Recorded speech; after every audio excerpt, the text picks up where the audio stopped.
इंसान की किस्मत कई बार उसे उन रास्तों से गुजारती है जिसके बारे में उसने सपनों में भी नहीं सोचा होता। पर अगर वो रास्ता मुश्किलों से भरा हो तो इंसान बीच में ही हार मान लेता है। पर कुछ जिद के इतने पक्के होते हैं कि मुकाम हासिल करके ही मानते हैं।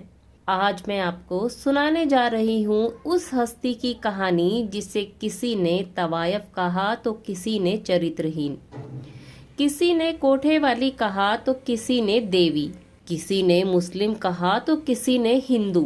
खैर, जमाने की कड़वी बातें चाहे जो हो, पर एक कलाकार की पहचान उसकी कला ही होती है। पर आज हम कहते हैं जदन बाई, जिसके चरित्र को लेकर इतना तहलका मचा। पर वो एक सच्ची कलाकार थी। वो भारत की पहली म्यूजिक डायरेक्टर थी। उस वक्त महाराजाओं के दरबार में नृत्य कर लेने से अगर किसी ने जदन बाई को तवायफ कह दिया तो गलती जमाने की है। 1892 में जदन बाई एक हिंदू परिवार में पैदा हुई थी। उत्तर प्रदेश के कोशवारा में जन्मी जदन का नाम दलिया था।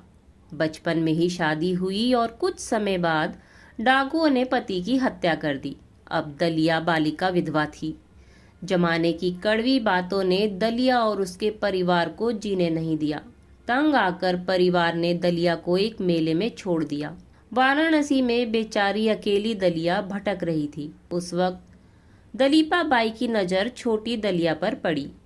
दलीपा बाई उस वक्त की प्रसिद्ध नर्तकी थी और तवायफ चलाती थी। दलीपा बाई ने दलिया की परवरिश अपनी बेटी की तरह की और उसे क्लासिकल नृत्य ठुमरी के साथ गजल भी सिखाई। धीरे धीरे दलिया को लोग जदन बाई कहने लगे, क्योंकि बड़े बड़े राजाओं के दरबार में वह महफिल सजाती थी। आगे चलकर जदन बाई ने 3 शादियां की। पहली शादी गुजराती हिंदू बिजनेसमैन नरोत्तम दास खत्री से हुई, जिन्होंने बाद में मुस्लिम धर्म अपना लिया।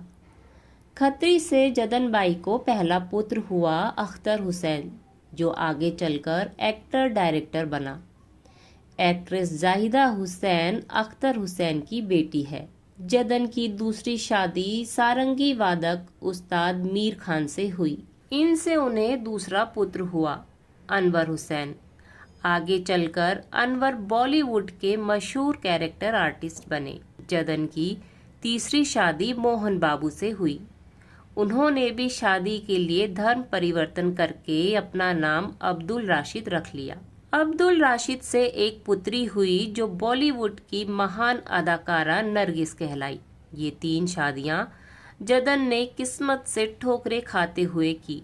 जदन बाई का मुस्लिम धर्म से बड़ा गहरा नाता था, पर वो तन और मन से सदा हिंदू ही रही।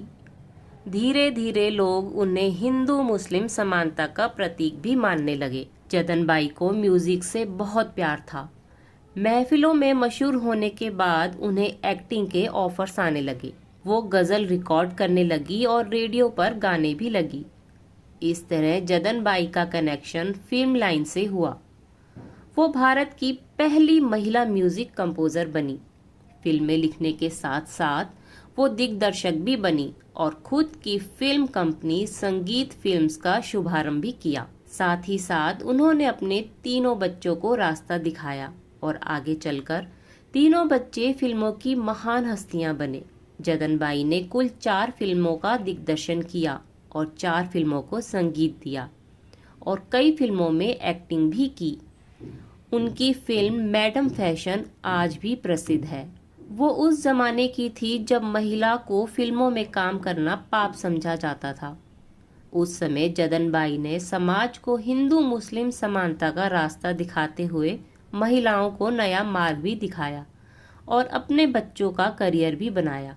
जदन बाई उर्फ दलिया का निधन 8 अप्रैल 1949 में उम्र के 57 साल में हुआ। इस कहानी से हमें सीख मिलती है कि जीवन तकलीफों से गुजर रहा हो तो समझ लेना चाहिए कि भगवान आपको सही रास्ते पर ले जा रहे हैं। चुनौतीपूर्ण रास्ते से जो गुजरता है सफलता उसके कदम जरूर चूम लेती है। तो बॉलीवुड गॉसिप की ये पेशकश आपको कैसी लगी कमेंट बॉक्स में जरूर बताएं और हमारे चैनल को सब्सक्राइब करना ना भूलें।